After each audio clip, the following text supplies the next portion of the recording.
So, as you can see, we've gone from the biggest haul that I've ever shown off to the smallest. And yeah, there's the proof right there. Only 3 Pokemon this time around. It should have been more. I should have gone and gotten all the nighttime exclusive stuff.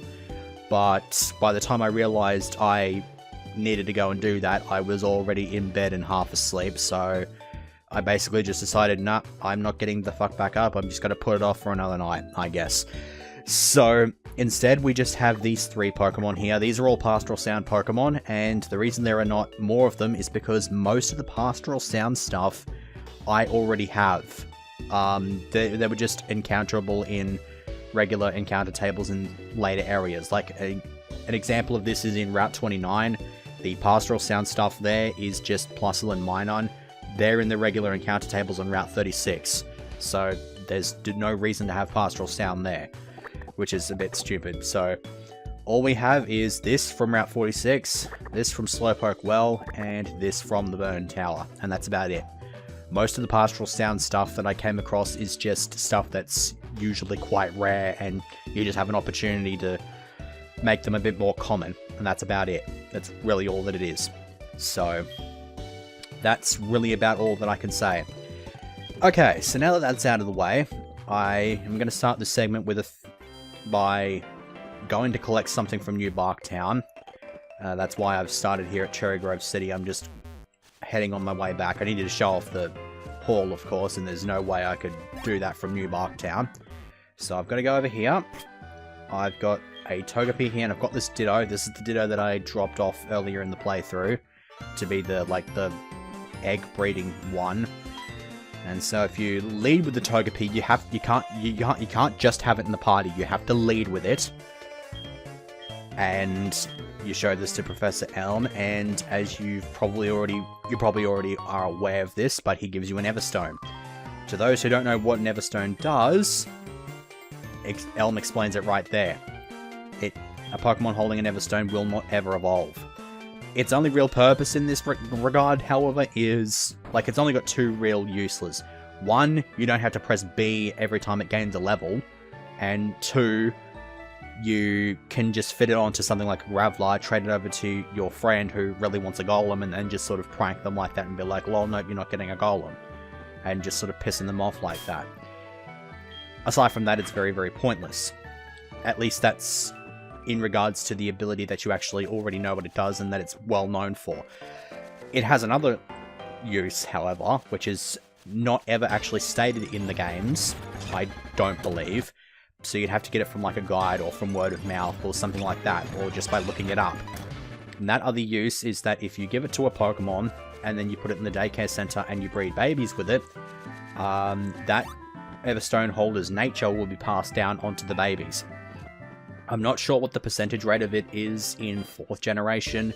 I'm pretty sure in later generations it's just 100% chance of it inheriting. It might be the same case here, I'm not 100% sure. I'm hoping that that's sort of the case, because it's that feature that is relevant to my interests right now. And you've probably already worked out why, just by looking at my team display to the right there and seeing that there is only 5 Pokemon in that team. The reason for that is because Sione has found himself relieved of his place in the team.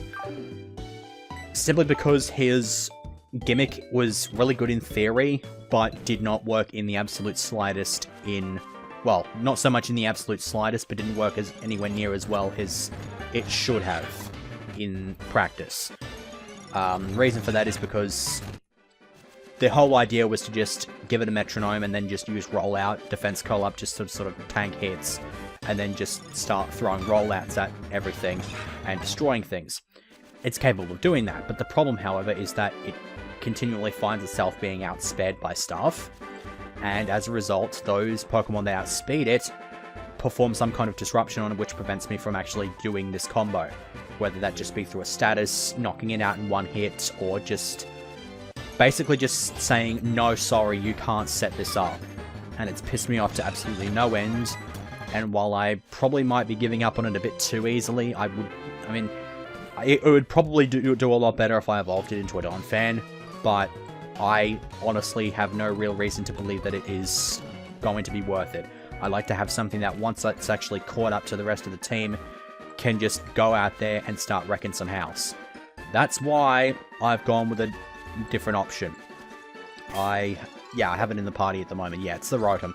I said that I wasn't ever going to use a Rotom in this playthrough, and now I'm going back on my word, because, I don't know, I'm quite indecisive. I spent like 2 hours at the shops the other day, and never actually bought anything. It was very, very stupid.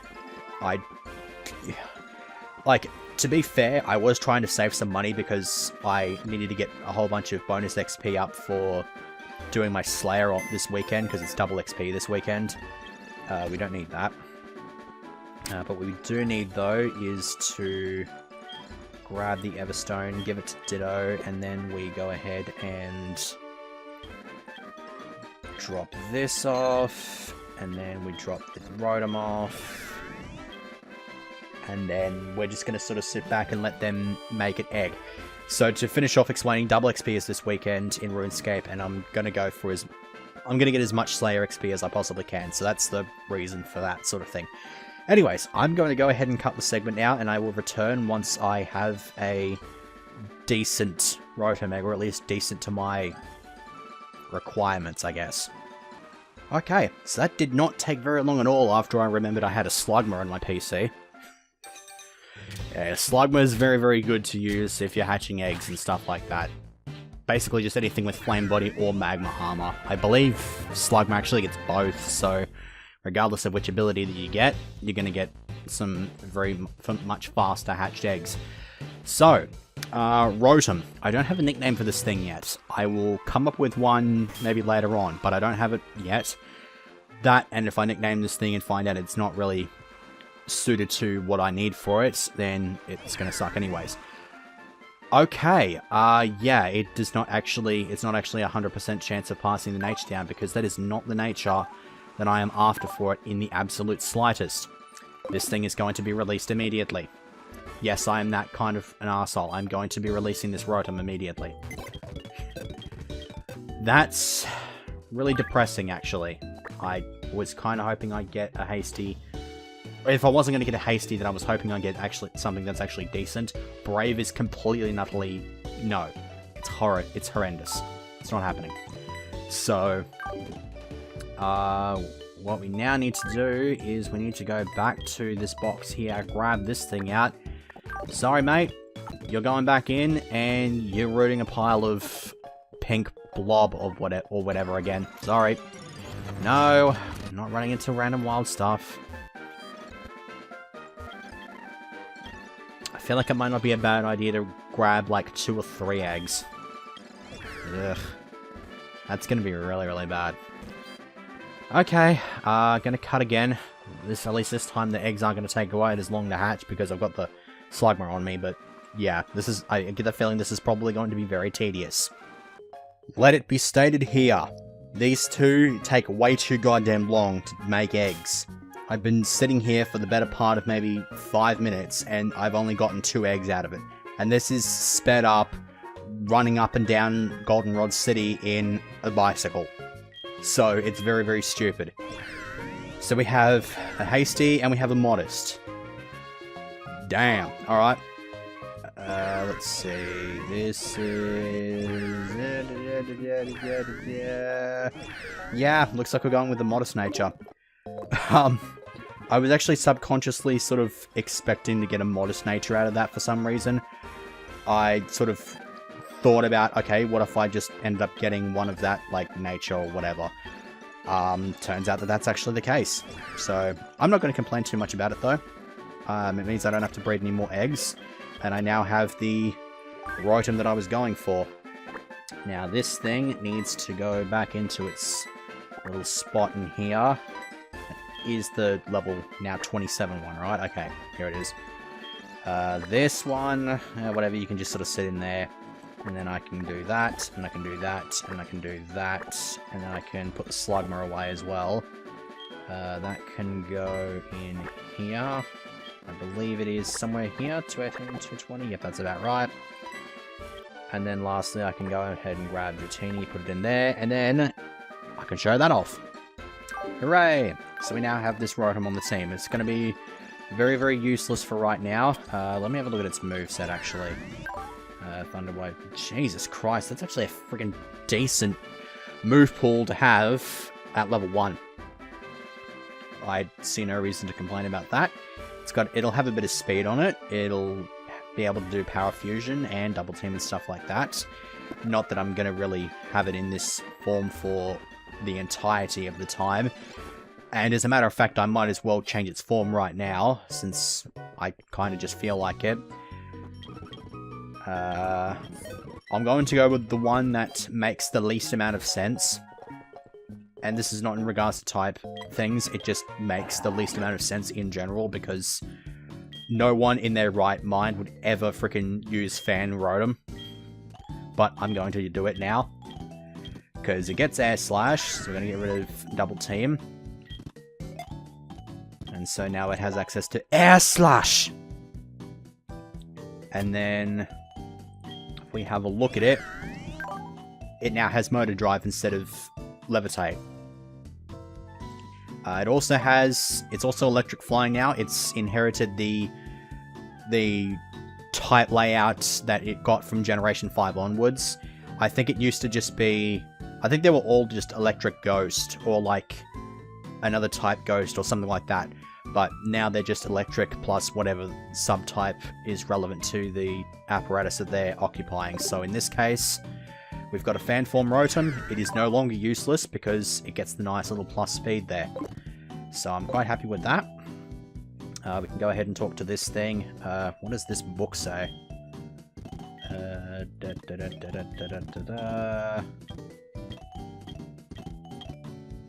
Okay, I'm guessing this room was ripped straight from, like, Pokemon Platinum or something like that and just sort of modified. So that it's just part of some random place in Lord knows where. Okay, so now we have our Rotom. I really wish that this thing, that I had the experience share right now. Actually, wait, no, I do, don't I? I for some reason thought I was getting the experience share off of Mr. Pokemon when I hand the thing in, but no, that's something different. In that case, experience share. Good stuff. So I don't actually have to bait and switch for anything, which is a good thing. Okay, now that's out of the way. Let me cut, and I shall return once I have reached the location that is relevant to today's segment, because that's what I wanted to do. Okay, now's about as good a time as any to come back. Going back into the Union Cave now. Since I have access to Surf, I now have access to a considerable amount of this sort of area that's involves this area, Route 32, and the Ruins of Alph. We don't want to look at the options. I think we're quite fine with that. And so now we want to go ahead and head down here. And now that this is a thing, I can jump on my thing and do this and run into grossly overleveled stuff. They're not really that grossly overleveled. I mean, it's also just Shellos, so it's not like it is really anything that's threatening. Yeah, probably gonna have to frickin' fight these idiots. Okay. These will do for just decent experience. Yeah, I kept running into wild stuff, so I just kept killing it because I figured Rotom would get a few levels out of it. It tried to learn Uproar, but I obviously said no to that because that just, yeah, it just sucked. Let's see if we can get a Supersonic shenanigans going here. Probably should have set up some Toxic Spikes to hurt this thing's bulk, because this thing's very, very bulky. Or it can just force me out and I can slay it with Ice Beam. Jesus. Okay, fine, I'll slay you with Flame Wheel. God damn it, that thing has some serious bulk. Jesus. Nice chunk of experience, though, because it is an evolved Pokemon. We don't want to go that way because it's a dead end. We want to go this way and fight another stupid hiker. Something that I could actually die in less than 7 hits from Surf. This thing's totally going to blow itself up. Nope, because I was able to one-shot it.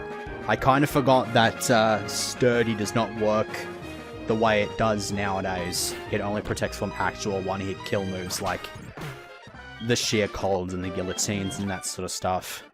I still don't know whether it's supposed to be pronounced Guillotine or Guillotine. I think you can legitimately pronounce it either way. I'm not 100% sure on that, though. And also, strength boulders. My favourite. I don't think I need to worry too much about that. And it looks like it's only going to take me to some random place. If that actually takes me down to the bottom floor, then I'm not going to be very happy, actually. There is something here, right? No, apparently there's not. Okay. This is going to take me up to another area of Ruins of Alph, right? Yeah. Takes me to the grass. I don't think there's anything of note here. Or at least it's out of the ordinary. I mean, we have Smeagol, but... Ugh, couldn't be fucked going after Smeagol. Well, that thing's... whatever, I'll go after it. It's weakening itself, though, with a struggle. See if I can catch it. Didn't think so. I think both of those balls were immediate breakouts. Okay, so we will worry about that some other time. In the meantime, however, it looks as though I will need to cut the segment again to see if that path that's blocked off by a strength boulder is where I need to go to get to the bottom floor of this. Because if it is, then that kind of just ruins the segment. So let me just go ahead and do that. Okay, the crisis has been averted. I don't know what made me think that that other pathway was going to take me down to the thing, but whatever. Apparently there are level 29 Pokemon in this area. That's a bit oddball. Thankfully it's stuff that I've already come across, so it doesn't actually matter in the slightest. Okay, so... I guess we're just heading back where we came from and then finding the actual correct location to go. Probably going to get my ass handed to me by all the trainers down there, because they're going to out-level me, and I still need to grind my levels up a fair bit. We don't want that. We want to ideally not run into 36 Pokemon per tile, as is the case now. You're only supposed to have that happen to you in Black and White 1, because apparently those have really, really shitty encounter rates. But, okay, apparently that's whatever. That guy probably needs... I'm probably going to have to fight him. Alright, we'll get Jellycup up. Whatever. If I kick this thing's ass with one hit, then that's fine. Otherwise, it will false swipe me. Okay.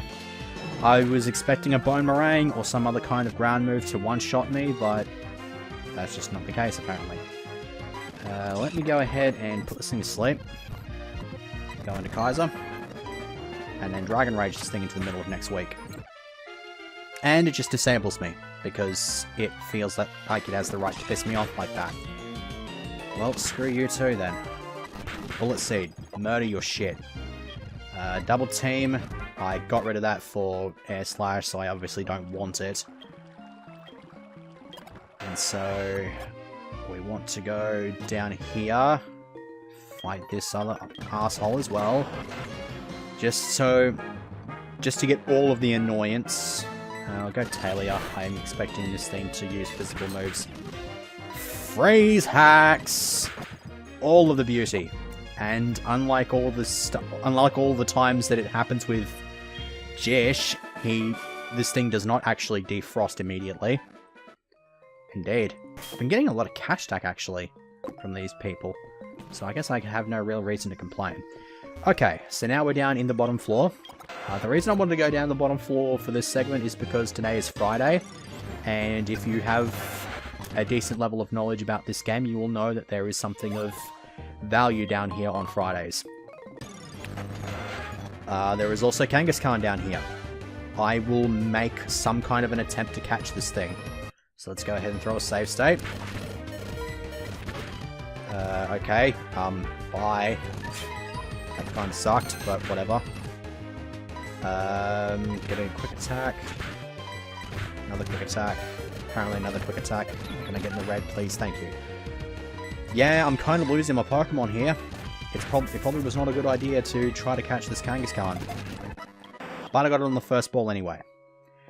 In that case, since I don't have revives, I'm just going to have to cut the segment again and come back once I'm healed.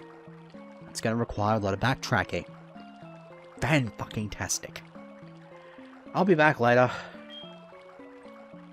Stupid fucking Kangaskhan and its fucking... blech. Cutting. Okay. I probably should have gone all the way back and actually bought some healing items, but whatever. I will deal with it. I will treat it like a Nuzlocke and just try not to let my Pokemon die. This area would be useless. It actually is, because there's no hidden items on it. Wow, that sucks. Alright. So I guess we're just going to sort of mosey on around, and... Alright, here we go. I have absolutely no style whatsoever. But I will kick your ass anyway. How many Pokemon do you have? 3. Yeah. I'll deal with it. Okay, so... now it comes the time for me to talk about the Pokemon playthrough of the day. So bring out the team collection thing here. Bring that up. Okay, so for today's playthrough that I get to talk about, it is my white playthrough. Because this is around about the time where I stopped relying so much on my flashcard and started using I started getting the actual games and actually paying for them and actually, you know, being a, I don't know, responsible and productive member of society. I don't know. So I got black, I got white. I think my black copy of black was used. One of them was used. The other one was new. So I started with white because I preferred white over black. I don't know, whatever, call me a racist if you want, but it had occurred to me that up until this point I had not actually used all 3 starters in a playthrough in Gen 5, so I went with it in this one. So I used all 3 of the starters. I can't remember their nicknames though, so I'm not going to go ahead and go too much into nicknames. But around about this time I actually also was able to start messing around with the Dream World. Even though it was gonna end in like a year's time, I still managed to get some decent use out of it, and so that reflected in this team, because the only other Unova native Pokemon that I used in this team was a Sigilyph. I remember the name of this one because it was the obligatory Yu-Gi-Oh reference for this playthrough. I named it Asilapiscu after Earthbound Immortal Asilapiscu. I think I put it on there because it was like designated as my hypnosis user. I sort of just had one haphazardly in another playthrough of mine, just sort of there for that hypnosis, and I decided, well, you know what, I might as well use one in an actual playthrough, so I went and used the Sigilyph. It had hypnosis on it. It was the obligatory flyer of the group. And so that was about it. That was about it for him. It was useful. It was it's one of the derpier looking Pokemon in existence, but I quite enjoyed the use of it, to be fair. It wasn't too bad. And the last 2 Pokemon, which I said came from the Dream World, were a Shuppet, which became a Bayonet. I got inspiration for this from Big Dip's Fiber to make it playthrough, and so I thought I might as well give it a crack, and it was every bit as good as I thought it would be. I may end up using one again in the future, just so I can say that I used its Mega, and that would be kind of nice, but who knows. I also remember the name I gave to this one. It was called Damballa. It was one of the words in the chant from the Chucky movies, like the weird voodoo chant that Chucky's human form did to actually transfer his soul into the good guy doll and start the whole fucking thing. And so I just thought that would be a decent name. It probably would have been a better name if it was a female, but this one was a male, and I wasn't going to name it after any of the poltergeists, because while Jish did name his after one, like the poltergeist from Harry Potter, he named his one Peeves. It never actually appeared in the books as well either, but I didn't think it was very, very fitting for it, so I tried naming it something else. So I named it Damballa because it was a doll, reminded me of Chucky, that sort of thing. And then last I used the Porygon. I believe this was handed out through an event. A Dream World event, I mean. So I had it. I can't even remember when I actually got the upgrades for it. I think I just sort of had them brought in through other Pokemon, and I just sort of trade evolved it immediately. So it spent pretty much the entirety of the game that it was in as a Porygon Z, and it was every bit as good as I expected from a Porygon Z. It hit very high with its special attacks, it did a whole bunch of shenanigans, and since it was a computer-based Pokemon, I had the perfect name for it. So I named it Shodan, after the malicious AI that serves as the primary antagonist of the System Shock games. Barrier. I'm going to put this over Supersonic, because Supersonic is not very reliable. I'm not entirely sure if this thing can get Confuse Ray as a level up move. You would kind of think so, because those sorts of things can sort of just be easily hacked, but I'm not 100% sure. So I'm going to stick with Barrier, because at least that can cause some... that can actually do some stuff. It helps Jellycup to tank some more hits at least. So it's got a decent enough special attack. It's special defense even. Its physical defense is what's lacking. So figured I might as well roll with that. What the hell do you want? Okay. I don't get that, but whatever. Okay. Items hidden somewhere here. I can maybe not run into wild Pokemon every 4 steps, then I might be able to find out what this thing is. Calcium. I'm not entirely sure if I'm going to be using these items to enhance effort values. They do sell for a lot though, so they have their... regardless of whether or not I'm using them for their actual practical purpose, they're still going to have a use if I sell them, because I'll get like 4,900 for them, so... I'm not going to complain too much about that. So anyways, it has... yeah, I think that's about it for my white playthrough. I don't think there's anything else for me to really talk about. It wasn't an overly remarkable playthrough. I didn't go for a collection or anything like that, so... anyways, let me see. I'll lead with Talia. I don't want to lead... no, I don't want to lead with Talia.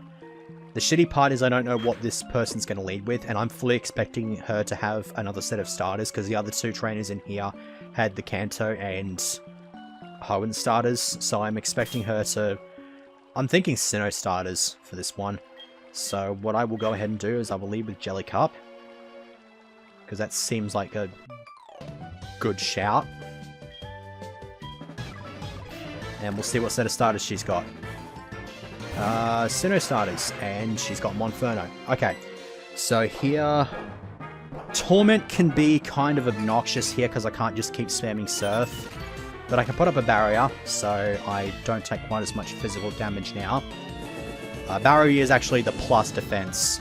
I actually did kind of get it confused with Reflect. Not that it matters though, because I'm fine with either one. Okay, I don't think Acid can kill it. It's got the Poison Bar, but I think Poison's not very effective against fighting, so... let's see what happens. Oh, okay, it was neutral. I think it's actually the other way around, that fighting doesn't work well against Poison, so... either way, that's fine. In comes the Grottle. I'm fully expecting this thing to have a ground move. And while I do have a barrier up... I'll stay in. I'm pretty sure I'll outspeed it. Grottle's not a very fast Pokemon. Oh yeah, Torment, that's a bit of a thing. Okay, I'll put up a barrier then. Second barrier. Okay, so there's the Razor Leaf. I was able to tank that because of that. That was kind of cool, I guess. That gives me the opportunity to use a Super Potion. And then I can get in and start aciding this thing into the middle of next week.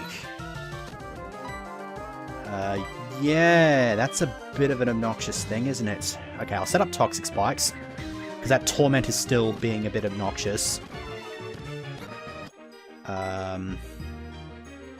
If Trick Room was up, this thing would be kicking some ass, but obviously it's not. So I just have to deal with having to use the Torment here until that Torment ends, assuming it can end. But whatever, I'm just sort of going back and forth. Okay. I should have seen that coming with all the cursors being put up, but whatever. Smash this thing for 6 with Flame Wheel. And then with Primpluck coming in, I'm going to try to see if I can do something decent with Kaiser here. If this thing has an Ice move, I'm going to be pissed. No, but it does have bide. Ugh. That's really bad. It's not gonna... Prinplop should have somewhere around about 90 HP here at the moment. I'm wondering if I could... I'm going to go for a Dragon Rage anyway. If it doesn't kill, then I'm going to switch into something else and it can take the hit, because I kind of need Kaiser to get some levels up. Oh, come on, Toxic, kill it, kill it, kill it, kill it! Yes! That was cutting it close. Uh-huh. You come pretty close to having a decent team of type coverage stuff, at least. Okay, so Jellycup is knocked out, but it is more than capable of surfing still. And that's because the last thing that we get to do here is surf around in this little pool. I'm going to go ahead and throw a save state here. And here we have a Lapras. This Lapras only shows up in the bottom floor of this cave in this random pool on Fridays. So that's why I decided to do the rest of Union Cave in this segment. So, here we go.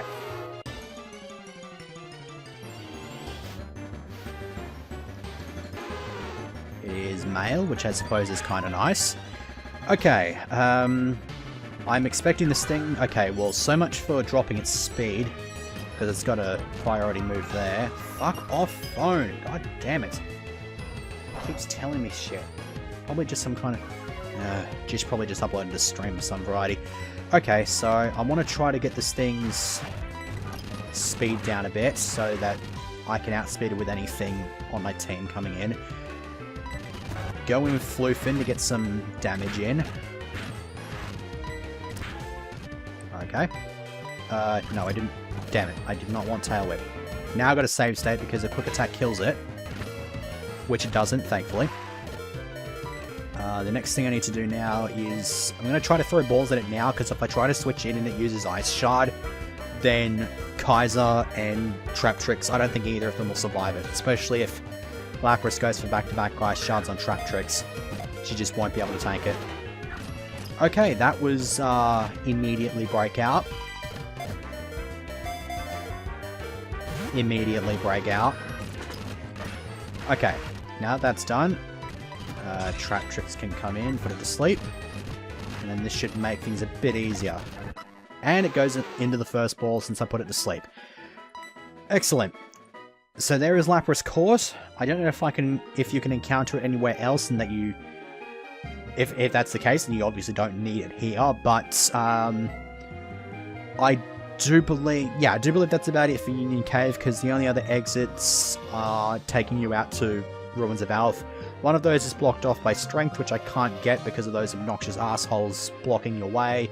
I might go and check that off screen to see if they've moved. Otherwise, I'm probably just going to have to start moving onward to Route 38 and proceeding onward to Olivine in the next segment. So, that's what you can expect, I guess, next time. Well, regardless, you'll be expecting it next time, because I don't intend to go to Mahogany Town until I'm done with those 2 additional badges. So, there you go. I will see you on Monday if I actually get some time to do those segments, because I should probably explain. RuneScape's Double XP Weekend this time around has a little tail-off period where once the actual event is over, the next few days just continues to have bonus XP, but the bonus XP is lower and lower, and you get less XP boost out of it, and then it eventually just peters out. Also, because I forgot to do this, yeah, because it's in fan form now, so there you go. So yeah, that could probably stop me from recording anything next week. I will hopefully come out with some kind of advice on that over the weekend or something like that. Otherwise, just sort of deal with it, yo. See you whenever.